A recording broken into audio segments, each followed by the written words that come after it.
こんにちは。パーティーキッチンのデカ盛りびっくりレシピ担当のシアン佐藤です。パーティーキッチンでは誰かと一緒に食べたくなる幸せの思い出になる料理を配信しています。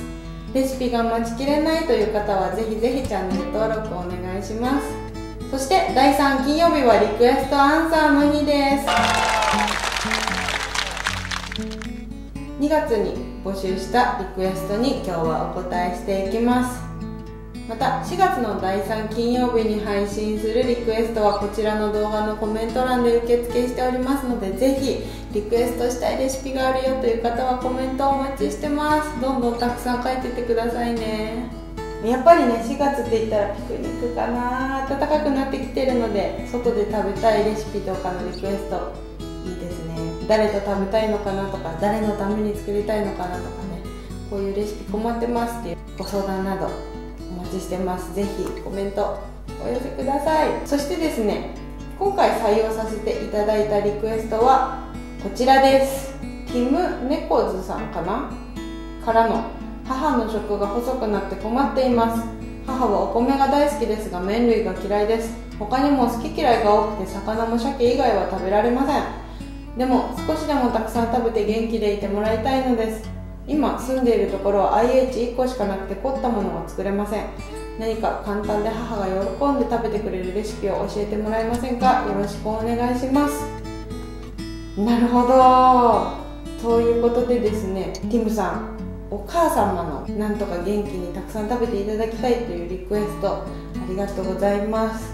好き嫌いがね細かく終わりだということで、お母様についてね少しティムさんにね追加でご質問させていただきました。するとですね、お魚よりもお肉がお好きということと、あと薄味がお好きで、お野菜は比較的何でもお好きだよという情報をゲットいたしましたので、そこで今回はですね、和風塩あん炒めを丼にしてみました。フライパン1つあれば作れるので IH 一口でも簡単に作れます。それでは作っていきましょう。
はいできました。早速試食してみましょう。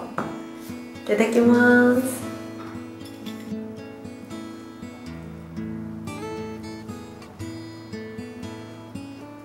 見た目は中華丼みたいな感じなんですけど、昆布だしをメインにしているのでとっても優しい和のお味がしてます。お肉のうまみやしいたけのうまみも相まっているので、味は複雑なんですけど塩味で優しい味付けになっていると思います。春のお野菜のね、アスパラや人参なども入っているので季節感あるんじゃないかなと思います。ティムさんいかがでしょうか。優しい味付けでお肉とお野菜もたっぷりとれるあんかけにしてみました。ご飯も一緒にパクパク食べていただけたら嬉しいなと思います。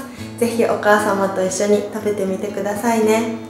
はい、パーティーキッチンではこのように月1回の皆さんからのリクエストを反映したレシピや本格スイーツ、簡単レシピ、時短レシピ、栄養バランスの整ったレシピなどなどバラエティに富んだレシピ配信してます。ぜひ気になった方はチャンネル登録をよろしくお願いします。それではまた次回のレシピでお会いしましょう。バイバーイ。